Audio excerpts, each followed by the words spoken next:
Tapi kita mengucap syukur hari ini kita merayakan hari kemerdekaan. Ada yang tahu nggak Indonesia sebelum merdeka pernah dijajah oleh berapa negara? 2? Hah? 3? 4? Udah stay di 4? Tepatnya 6 negara yang pernah menjajah Indonesia. Portugis pernah, sama Portugis, Spanyol, dan mereka ribut dengan Portugis untuk merebut Maluku. Setelah itu ada Belanda, paling lama menjajah kita. Prancis sempat menguasai Indonesia pada awal abad ke-19, walaupun nggak lama. Setelah itu ada Inggris juga pada waktu pemerintahan Thomas Stanford Raffles gitu ya. Dan itu juga nggak lama, dan setelah itu Jepang selama 3,5 tahun. Jadi Indonesia itu telah dijajah oleh 6 negara, tapi pada waktu kita boleh merayakan kemerdekaan itu karena anugerah Tuhan. Amen. Banggalah menjadi orang Indonesia di mana kita boleh berdiri, negara yang sebenarnya seharusnya memiliki kebebasan untuk menganut kepercayaan masing-masing, salah satunya adalah Kristen. Kita boleh percaya pada Tuhan Yesus di negara yang mungkin mayoritasnya Islam. Indonesia masih still the largest Muslim country in the world, salah satu negara Islam yang memiliki Islam yang terbesar. Tapi dalam negara itu tetap kita boleh merayakan Kristus bersama-sama dalam negara Indonesia. Amen. Dan itu sekali lagi selamat Hari Raya Kemerdekaan. 17 Agustus adalah Hari Raya kita merayakan kemerdekaan gitu ya. Saya masih ingat waktu anak saya 2 datang ke saya waktu dia masih kecil gitu ya. Dia nanya, "Dad, lagu kemerdekaan gimana sih?" Saya mulai bernyanyi, begini saya ajarin mereka. 16 Agustus tahun, dia bilang, "Dad salah Dad, kayaknya bukan 16 deh." Mereka bilang, harusnya kan 17, enggak bener, dengerin dulu. 16 Agustus, dia bilang, "Dad salah Dad, bukan 16, dengerin dulu, jangan dipotong." Oke, ya dengerin, 16 Agustus tahun 45, besoknya hari kemerdekaan kita, bener kan? Jadi kita merayakan suatu hal yang Tuhan anugerahkan dalam kehidupan kita. Jadi kemerdekaan Indonesia adalah anugerah daripada Tuhan. Dan saya percaya bahwa ini karena pada waktu kita boleh beribadah dengan bebas, mengalami Tuhan, ini juga adalah anugerah daripada Tuhan. Amen. Kita berdoa sekali lagi ya. Ayo let's pray. Tuhan sekali lagi terima kasih untuk kebaikan-Mu dalam kehidupan kami. Terima kasih kalau hari ini kami boleh berkumpul bersama-sama dalam hadirat-Mu. Terima kasih oleh karena Engkau Tuhan kami boleh merayakan kemerdekaan bangsa kami Indonesia 17 Agustus ini Tuhan. Thank you for the freedom that you gave yang Kau berikan dalam kehidupan kami Tuhan. Hari juga kami percaya Tuhan dalam anugerah-Mu kami bersekutu, dalam hadirat-Mu kami berkumpul Tuhan. Dan Tuhan kami percaya bahwa pada waktu Engkau ada di sini Tuhan sesuatu pasti terjadi.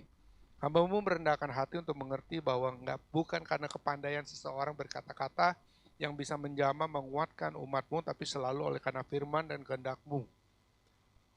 Oleh karena roh-Mu Tuhan yang ada di sini Tuhan. Karena itu kami berserah pada-Mu Tuhan, kami percaya hal yang baik akan terjadi pada waktu Engkau hadir. Hal yang luar biasa akan terjadi pada waktu Engkau hadir di dalam nama Tuhan Yesus kami berdoa. Amin. Oke, hari ini saya mau bicara mengenai the matter of our heart. Masalah hati gitu ya. The matter of the heart. Jadi hati ini membawa satu peranan penting di dalam kehidupan semua daripada kita. Hati itu adalah hati itu membawa mendrive bagaimana kita bertingkah laku gitu ya. Karena itu hati itu adalah suatu hal yang penting. Kalau kita melihat daripada kehidupan bangsa Israel pada waktu Tuhan membawa mereka keluar daripada Egypt. Kita bicara mengenai kemerdekaan gitu ya. Mereka tidak lagi dikuasai oleh Egypt, mereka menjadi orang yang merdeka gitu ya. Secara fisik mereka menjadi orang merdeka. Tapi bangsa Israel hatinya itu belum bebas. Dia punya masalah dengan hati. Dia punya masalah dengan hati yang masih tertanam atau masih tertuju kepada Egypt atau Mesir. Keluaran 17 ayat 33 dikatakan, hauslah bangsa itu akan air di sana. Bersungut-sungutlah bangsa itu kepada Musa dan berkata, mengapa pulang kau memimpin kami keluar dari Mesir untuk membunuh kami, anak-anak kami dan ternak kami dengan kehausan. Jadi sebelumnya mereka mengalami suatu tekanan dalam Mesir.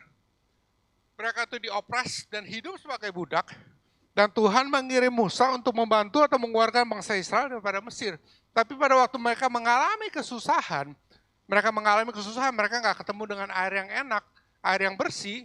Padahal mereka sudah mengalami begitu banyak dalam kehidupan mereka pada waktu mereka keluar dari Mesir. Dan mereka mulai bersungut-sungut.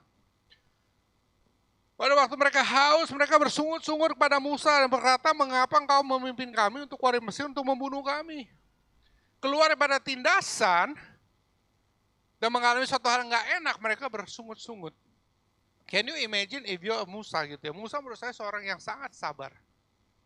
Karena pada waktu Tuhan kirim dia untuk menyelamatkan bangsa Israel, mengeluarkan bangsa Israel daripada Mesir, itu bukan pekerjaan yang mudah. Tapi dia lakukan itu. Dia lakukan itu dengan hati yang tertuju pada Tuhan dan hati yang tertuju pada bangsa Israel.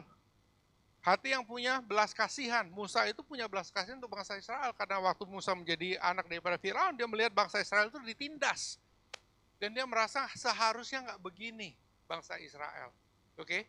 Jadi dia lakukan itu ke atas karena perintah Tuhan. Dia lakukan itu.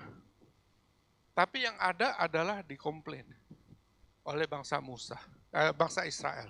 Nah, seringkali ini terjadi dalam kehidupan kita pada waktu kita mengikut Tuhan, waktu kita beli sesuatu, kadang-kadang itu terjadi. Ya apa enggak?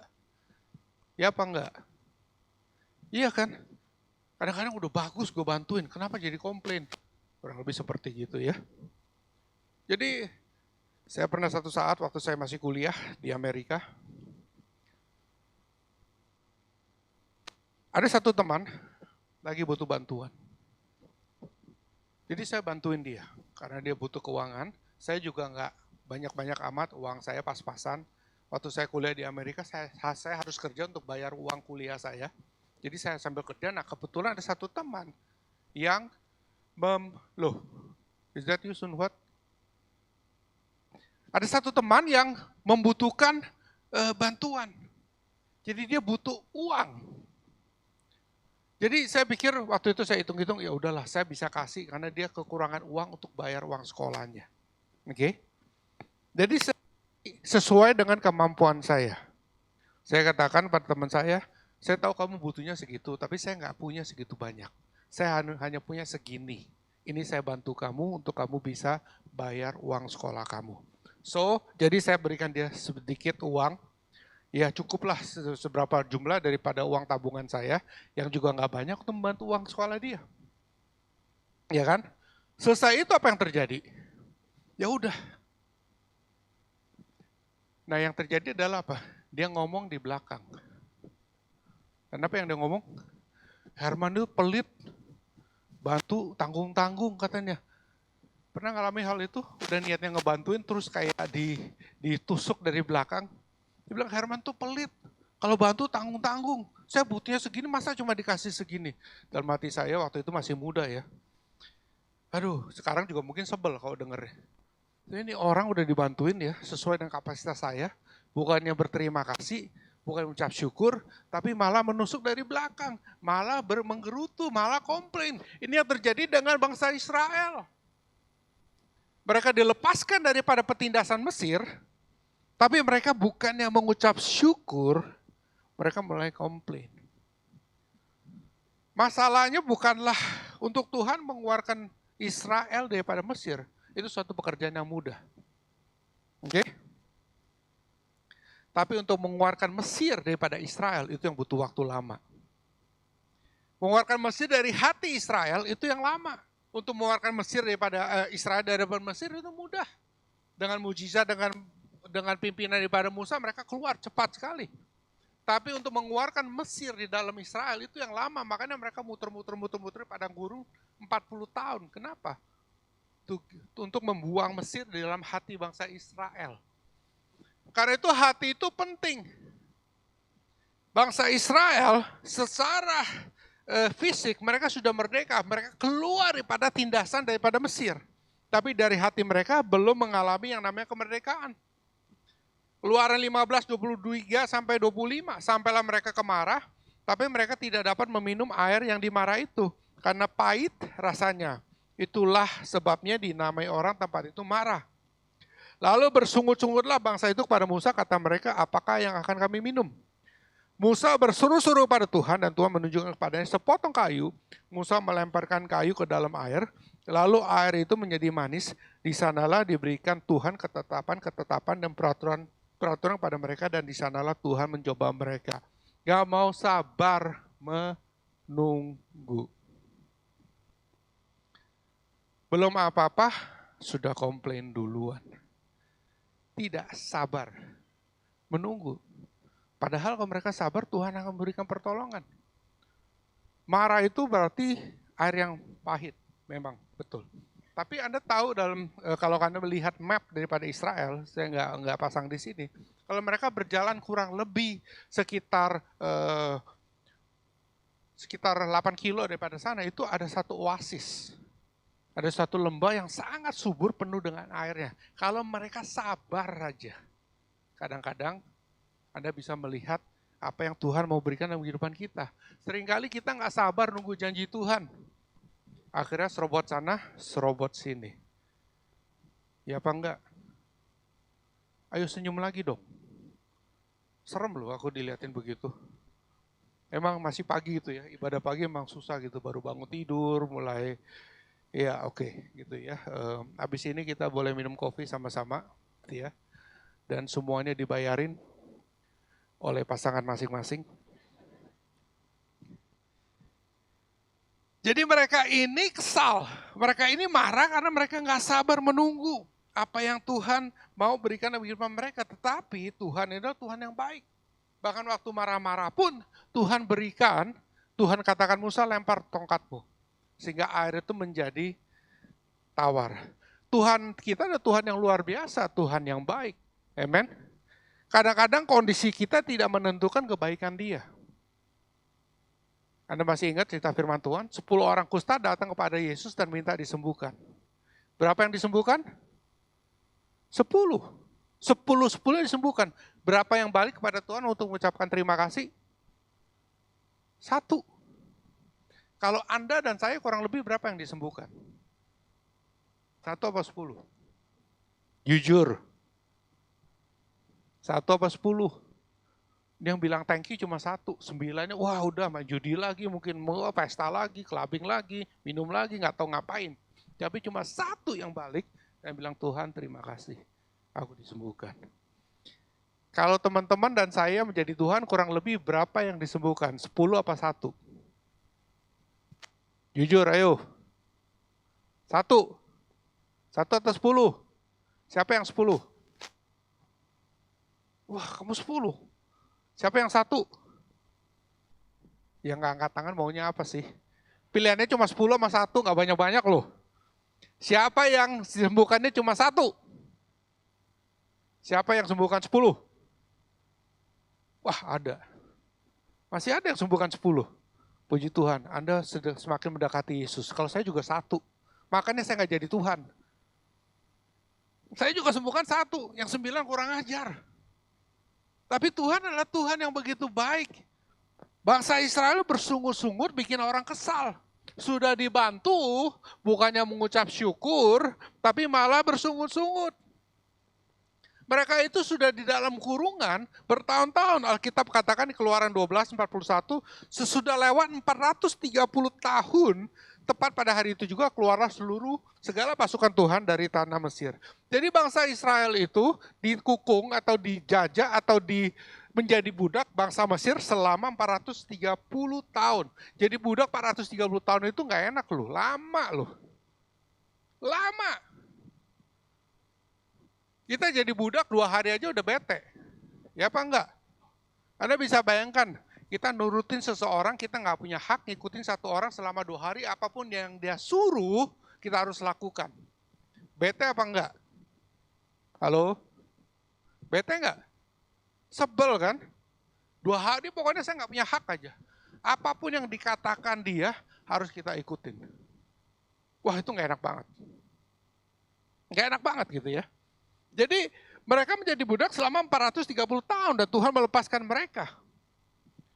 Waktu Tuhan bawa mereka, mujizat terjadi. Keluaran 14:16 dikatakan, dan engkau angkatlah tongkatmu dan ulurkanlah tanganmu ke atas laut dan belalah airnya sehingga orang Israel akan berjalan dari tengah-tengah laut di tempat kering. Anda bisa melihat mereka itu sudah mengalami mujizat Tuhan. Pada waktu mereka keluar daripada Mesir, itu mujizat. Dan waktu mereka keluar, begitu mereka keluar diubar sama bangsa Mesir.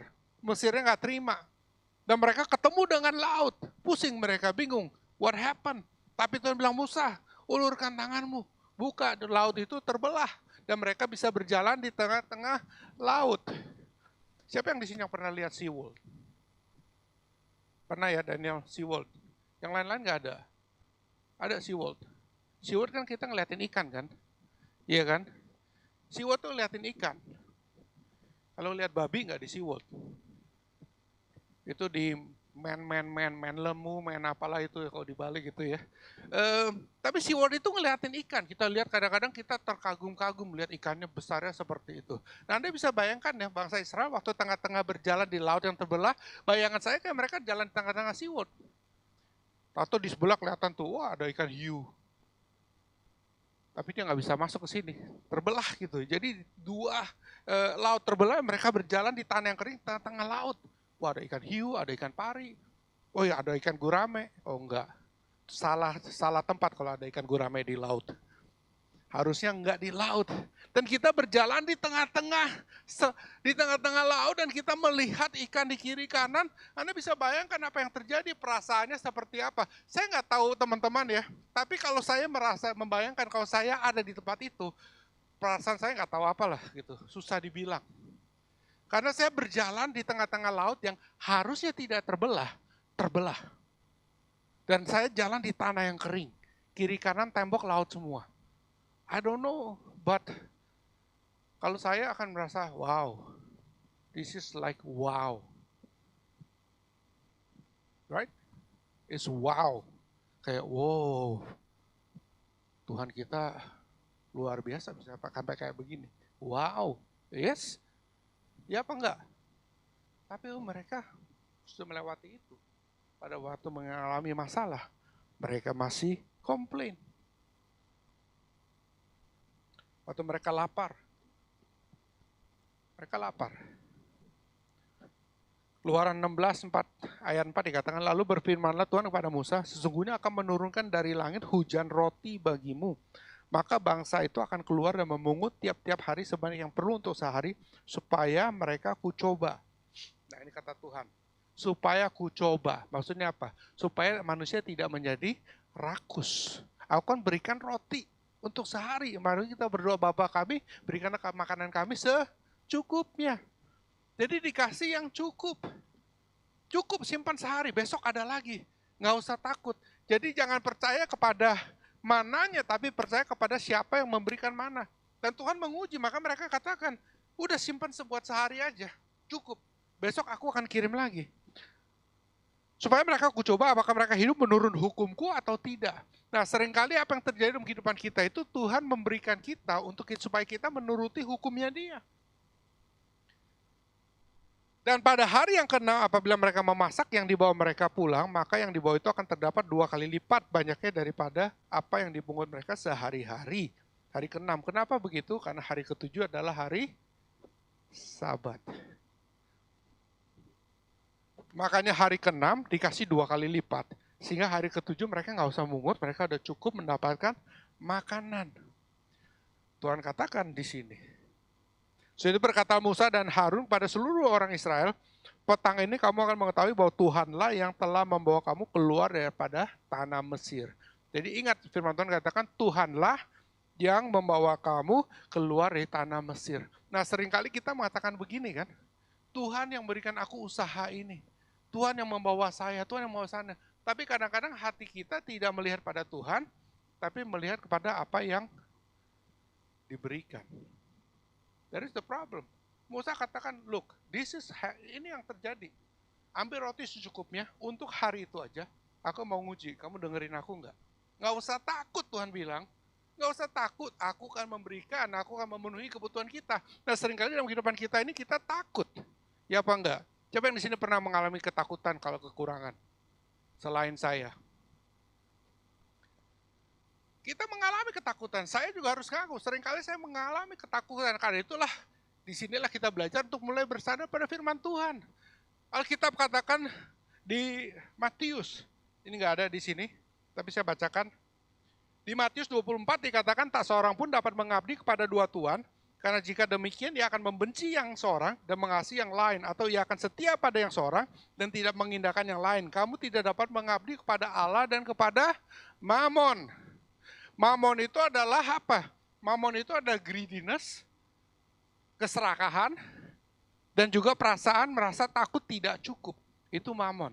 Selalu merasa saya butuh lebih daripada apa yang ada. Itu mamon. Mamon itu main comparison game makanya. Mamon bukan masalah uang, bukan masalah memiliki, tapi harus memiliki lebih banyak daripada yang lain atau memiliki duluan, itu mamon. Kita mulai membandingkan mamon. Merasa bahwa mobil lu cuma Avanza, mobil gua Innova. Dan merasa bahwa kamu kurang, saya lebih karena mobil saya Innova. Itu mamon tuh, kerjanya begitu. Dan mamon akan membuat kita minder pada waktu orang punya yang lebih daripada kita. Itu mamon. Alkitab katakan you cannot serve two master. Alkitab mengatakan karena itu aku berkata kepadamu janganlah khawatir akan hidupmu. Alkitab katakan don't worry about your life. Janganlah khawatir akan hidupmu, akan apa yang hendak kamu makan atau minum. Dan janganlah khawatir pula akan tubuhmu, akan apa yang hendak kamu pakai. Tuhan katakan jangan khawatir. Waktu saya memilih untuk jadi pendeta, orang bilang, aduh, kamu jadi pendeta nanti makannya apa? Saya dari dulu sampai sekarang makannya sama, nasi, bakmi, ayam, babi, sapi, semua. Nggak pernah berubah makanan saya. Oke? Kamu makannya apa? Dan saya bilang, saya dari dulu ya full time gitu ya melayani Tuhan. Nggak pernah kurus tuh. Nah, itu juga masalah sih sebenarnya, tapi ya. But nggak pernah kurus tuh. Selalu ada. Pada itu kita mengatakan jangan khawatir akan hidupmu, akan apa yang kau makan, apa minum. Dikatakan, bukankah hidup itu lebih penting daripada makanan dan tubuh itu lebih penting daripada pakaian? Listen, this is the parameter of our life. Alkitab mengatakan tubuh itu lebih penting daripada makanan. Hidup itu lebih penting daripada makanan, tubuh lebih penting daripada pakaian. Hidup itu bicara mengenai relationship, hubungan, suami istri, bapak, anak, teman-teman, dan itu semua. Alkitab mengatakan itu lebih penting daripada kamu sibuk cari makan. Kalau kita sibuk cari makan dan kita lupa hidup kita lupa hubungan kita dengan istri kita, dengan suami kita lupa dengan anak-anak kita, ada yang salah di situ. Itu parameter yang Tuhan kasih. Bukan berarti kita nggak boleh kerja, boleh kerja. Tapi kalau kita kerja, kita melupakan apa yang Tuhan ada berikan dalam kehidupan kita, keluarga kita, teman-teman kita, kehidupan kita, itu kita salah tempat. Alkitab katakan hidup itu lebih penting daripada makanan, tubuh, kesehatan lebih penting daripada pakaian. Pakaian bicara mengenai apa? Branding basically, merek. Kita kerja keras untuk merek. Mamon itu begitu, membuat kita mulai membandingkan. Oh dia bajunya ini, tasnya ini, tas gue cuma gini. Waduh repot itu. Kalau itu yang menjadi patokan kita, repot. Mamon itu membuat kita membandingkan. Tuhan bilang tubuh lebih penting daripada pakaian. Jangan kerja keras untuk merek. Jangan jual tubuhmu untuk mendapatkan sebuah merek aja. Aku harus kerja lebih keras. Kenapa? Karena handphone saya masih Nokia. Saya mau iPhone. Merek. Dan kita berpikir bahwa Nokia itu lebih baik, iPhone lebih baik daripada Nokia. Padahal dasarnya sama. Satu saat anak saya perempuan datang pada saya. Dia bilang gini, Dad, I want a Gucci bag. I need a Gucci bag. This is what she said. I need a Gucci bag. Bukan I want, I need a Gucci bag. Terus saya tanya, kamu butuh sebuah tas Gucci, oke. Kenapa kamu butuh tas Gucci? Terus dia bilang, kan aku udah sekolah nih, Dad. Jadi aku perlu yang bisa masukin buku, ada dompet, ada tempat itu, masukin, nah itu bisa bawa barang-barangku. Saya ke dapur, saya ambil tas kresek. If that's what you need, this will solve the problem. Kalau itu yang kamu butuhkan, ini bisa menjawab kebutuhanmu. Right? Seringkali masalah kita bukanlah Tuhan tidak memenuhi kebutuhan kita, tapi Tuhan tidak memberikan apa yang kita mau. It's not what we need, but what we want. Itu beda. Kita maunya, buat saya kalau cuma bawa buku, bawa tas, kantong kresek bisa menjawab kok. Ya apa enggak? Ya apa enggak? Ya kan? Kantong kresek juga bisa menjawab kebutuhan kita, bahkan lebih bagus. Kenapa? Soalnya kalau bawa tas bagus nih, kalau hujan ya, istri saya nih, tasnya suruh masukin ke sini, sayang kehujanan. Kalau kantong kresek ya biarin aja, hujan air nggak tembus.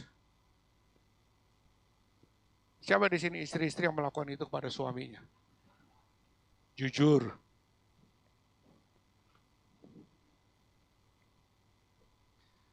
Kita katakan, tubuh lebih penting daripada pakaian. Setelah itu firman Tuhan, pandanglah burung-burung di langit yang tidak menabur dan tidak menuai dan tidak mengumpulkan bekal dalam lumbung, namun diberi makan oleh Bapamu yang di surga. Bukankah kamu jauh melebihi burung-burung itu? Siapakah di antara kamu yang karena kekhawatirannya dapat menambahkan sehasta saja pada jalan hidupnya? Dan mengapa kamu khawatir akan pakaian? Perhatikanlah bunga bakung di ladang yang tumbuh tanpa bekerja dan tanpa memintal. Namun aku berkata kepadamu, Salomo dalam segala kemegahannya pun tidak berpakaian seindah salah satu dari bunga itu. Jadi jika demikian Allah mendadani rumput di ladang, yang hari ini ada dan besok dibuang ke dalam api, tidakkah ia akan terlebih lagi mendadani kamu, hai orang-orang yang kurang percaya? Sebab itu janganlah kamu khawatir dan berkata, apakah yang akan kami makan, apakah yang akan kami minum, apakah yang akan kami pakai. Semua itu dicari bangsa-bangsa yang tidak mengenal Allah. Akan tetapi Bapamu yang surga tahu bahwa kamu memerlukan semuanya itu. Nah, kita mengajarkan kita untuk berbalik dan melihat hati kita ini jangan dikuasai oleh Mesir. Kekhawatiran, takut, tapi hati ini mulai berpilihan kepada Tuhan. Tuhan yang baik, Tuhan yang luar biasa, Tuhan yang mengasihi kita, Tuhan yang tidak pernah gagal memenuhi janjinya, Tuhan yang tidak terlambat. Dia nggak kepagian juga, itu masalahnya, kita maunya pagi. Tapi dia juga nggak terlambat. Nah Tuhan mengajarkan kita melihat hal itu dan percaya pada dia. Lebih daripada apa yang dimiliki. Saya pernah bagian ini di ibadah kedua, tapi saya belajar satu hal. Awal tahun ini saya berkata, waktu itu kita berdoa sama keluarga saya, dan kita mengajarkan saya, Tuhan taruh satu kata contentment. Contentment, atau contentment itu berkecukupan. Kita selalu merasa kurang, seharusnya bisanya cukup. Kecukupan itu adalah karunia yang Tuhan berikan. Karena kita baca firman Tuhan, kecukupan itu selalu bersandar kepada apa yang Tuhan kasih. Sandarannya bukan apa yang kita miliki, tapi sandarannya kepada Tuhan. Contentment comes from God, not comes from whatever that we have. Oke? Dan Paulus katakan, aku mencukupkan diriku dalam segala hal. Kita katakan contentment itu seperti pohon ditaruh di pinggir atau aliran sungai. Pada musim itu berbuah dan tidak akan mengalami kekeringan. Selalu ada buahnya. Itu contentment. Alkitab dan Paulus katakan, aku mencukupkan diri dalam segala hal. Aku pernah mengalami kelebihan, aku pernah mengalami kekurangan, tapi aku mencukupkan diriku dalam segala hal. You know what? Mencukupkan diri, be content, dalam kekurangan itu susah. Ya apa enggak? Ya apa enggak? Ya apa enggak? Iya kan? Tapi tahu apa yang lebih susah? Berkecukupan pada waktu berkelebihan. Itu lebih susah. Kenapa? Karena berkecukupan itu dasarnya adalah bersandar pada Tuhan. Waktu kita punya kelebihan, seringkali sandaran kita berubah dari Tuhan kepada kelebihan kita. And that's the problem. Dan itu masalah. Kita merasa kurang sudah. Kurang. Tidak konten lagi. Tidak merasa cukup lagi. Pada waktu berkelebihan, kita merasa nggak cukup, sehingga pada waktu dikurangin kita nggak mau. Ya apa enggak? Satu saat saya ketemu seorang businessman yang cerita sama saya. Dia bilang dia punya masalah besar. Kenapa? Aduh, dia bilang, kayaknya Tuhan gak jalan sama dia lagi. Saya bilang, kenapa? Iya, karena hidup saya, bisnis saya nggak seperti dulu lagi, nggak bisa ini, nggak bisa itu, nggak bisa itu. Jadi saya bilang, apa yang terjadi dalam kehidupan kamu? Terus dia cerita bisnisnya mengalami masalah pada waktu pandemi dan begini dan itu yang terjadi gitu, sehingga dia harus jual mobilnya, dia harus beli mobil yang lain gitu. Terus saya bilang, sekarang kamu pakai mobil apa? Dia bilang dia pakai mobil Honda CR-V. Itu mobil yang saya pakai sebelum ganti. Oh, Honda CR-V. Oke, dulu kamu pakai apa? Dulu saya pakai Audi Q7. Oke. Terus kenapa berkurangan?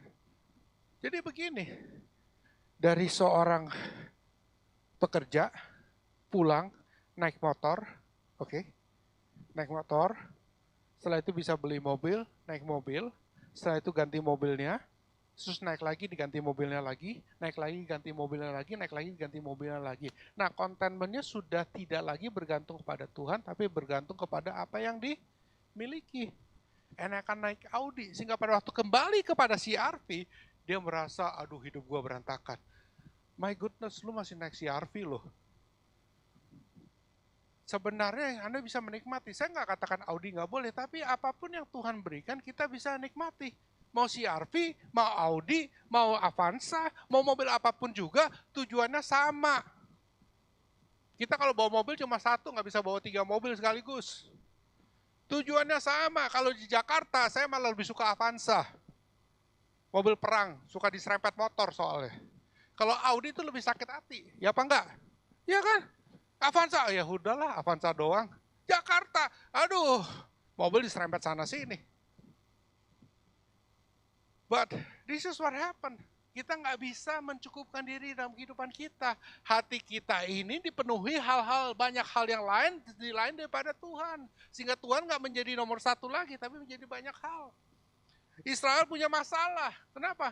Masalah adalah apa? Dia nggak bisa percaya sepenuhnya pada Tuhan. Hatinya tidak ditaruh pada Tuhan. Tapi hatinya penuh dengan komplain. Begitu ada tantangan mereka komplain. Begitu ada tantangan mereka komplain. Begitu ada tantangan mereka komplain. Mereka katakan, aduh, kenapa begini, susah banget. Lebih enak waktu di Mesir. Loh, di Mesir kamu itu budak, nggak punya hak. Nggak punya hak. Ini proses untuk mengalami perjalanan kamu dari budak yang dibebaskan menuju ke tanah perjanjian. Tanah yang dipenuhi dengan berlimpah dengan susu dan madu. Tahu tinggal di negara yang penuh dengan susu dan madu rasanya apa? Rasanya pliket. Lengket. Bukan itu. Tapi berlimpah. Dan Tuhan sedang dalam proses membawa perjalanan. Loh, kamu dari seorang budak dan dibawa kepada suatu kebebasan, tanah yang berlimpah dengan susu dan madu. Dan perjalanan itu butuh waktu, butuh proses. Amen? Tuhan berjanji dalam kehidupan Anda dan saya. Tuhan itu nggak akan tidak memenuhi janjinya. Rancangan Tuhan bukanlah rancangan yang mendatangkan kecelakaan, right? Tapi damai sejahtera. Janji Tuhan adalah Tuhan akan memberkati kita. Tapi dari semua itu ada proses. Kita dilepaskan daripada dosa. Yesus mati kayu salib, dilepaskan dari perbudakan dosa. We are free. Tapi waktu perjalanan menuju kepada tanah perjanjian, seringkali kita nggak sabar. Bolehlah kita komplain. Aduh Tuhan kok susah ya ikut Tuhan. Aduh Tuhan kok begini ya. Aduh Tuhan, seperti Israel.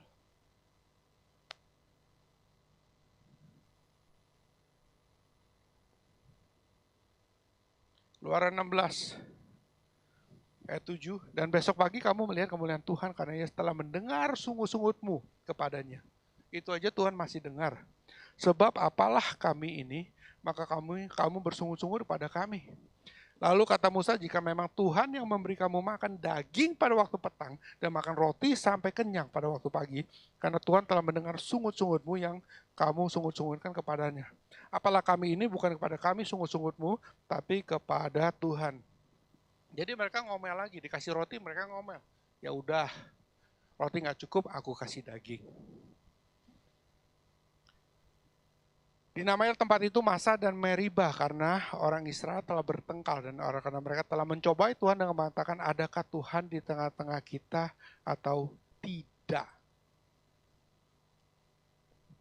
Di Bilangan 20 dijelaskan 2-13. Pada suatu kali ketika tidak ada air bagi umat itu, berkumpul mereka mengerumuni Musa dan Harun. Dan bertengkarlah bangsa itu dengan Musa, katanya sekiranya kami mati binasa pada waktu saudara-saudara kami mati binasa di hadapan Tuhan. Mengapa kamu membawa jemaat Tuhan ke padang gurun ini, supaya kami dan ternak kami mati di situ? Mengapa kamu memimpin kami keluar dari Mesir untuk membawa kami ke tempat celaka ini?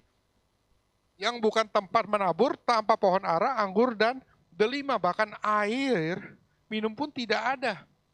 Maka pergilah Musa dan Harun dari umat itu ke pintu kemah pertemuan, lalu sujud, kemudian tampaklah kemuliaan Tuhan kepada mereka. Ayat 7, Tuhan berfirman kepada Musa, ambillah tongkatmu itu dan kau dan Harun kakakmu harus menyuruh umat itu berkumpul, katakanlah di depan mata mereka pada bukit batu itu supaya diberi airnya. Kemudian demikianlah engkau mengeluarkan air dari bukit batu itu bagi mereka dan memberi minum umat itu serta ternaknya. Lalu Musa mengambil tongkat dari hadapan Tuhan seperti yang diperintahkan kepadanya. Ketika Musa dan Harun telah mengumpulkan jemaah itu di depan bukit batu itu, berkatalah ia kepada mereka, dengarkanlah padaku, hai orang-orang durhaka, apakah kami harus mengeluarkan air bagimu dari bukit batu ini?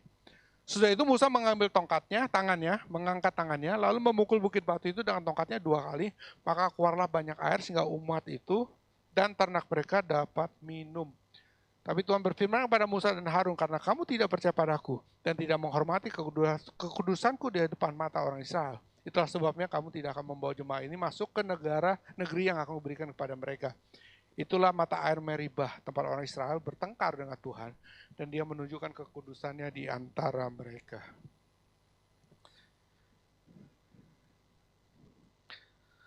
Seringkali pada waktu kita bersungut-sungut, masalahnya itu bukan di Tuhan. Masalahnya di kita. Ada sesuatu dalam hati kita yang melebihi Tuhan. Makanya kita suka komplain. Ada sesuatu dalam hati kita yang melebihi kasih sayang kita pada Tuhan. Mungkin kita sayang yang lain lebih daripada Tuhan. Seringkali kita milih karir kita lebih pada Tuhan. Kita milih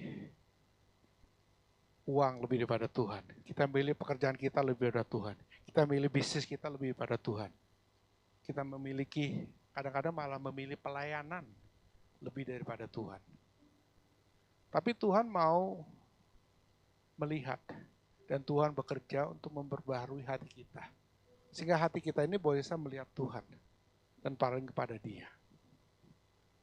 Sehingga boleh mengalami yang namanya kepuasan. Boleh mengalami yang namanya sukacita. Firman Tuhan katakan sukacita yang kuberikan ini tidak bisa diambil oleh dunia. Tidak dipengaruhi oleh dunia. Dunia mau krismon, dunia mau kena COVID lagi, ya pasti jangan gitu. Tapi apapun itu tidak bisa mengambil sukacita yang Tuhan berikan. Sebenarnya itu yang perlu kita cari. Jangan mendapatkan sukacita dari tempat-tempat yang tidak kekal. Karir tidak kekal, uang tidak kekal. Muka tampan kadang-kadang juga gak kekal. Lu merasa ganteng, satu hari ketabrak tembok jadi rata, ya kita kan gak tahu. Badan bagus, gak kekal juga. Dulu saya six pack. Sekarang masih six pack, cuma garis pemisahnya hilang. Istri saya waktu menikah sama saya masih pemain basket. Dia bilang, wah masih ramping. Ukuran celana masih 29. Lah sekarang berusaha memasuki ukuran 36.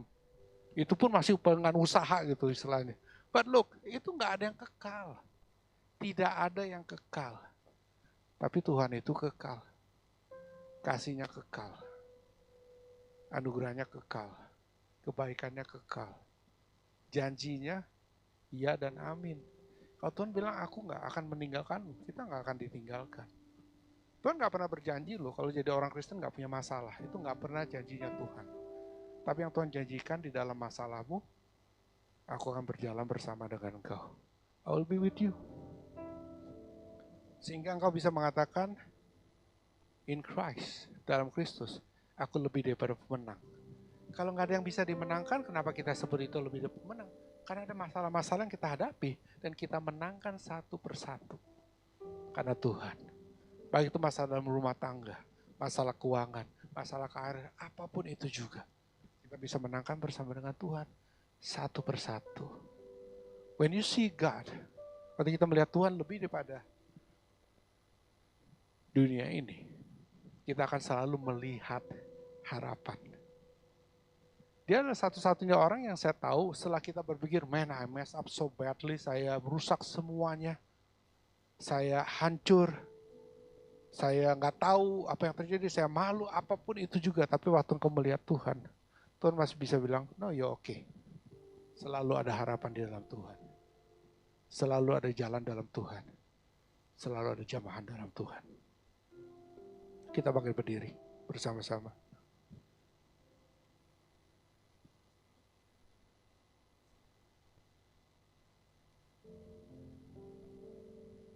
Ku di tanganmu, ku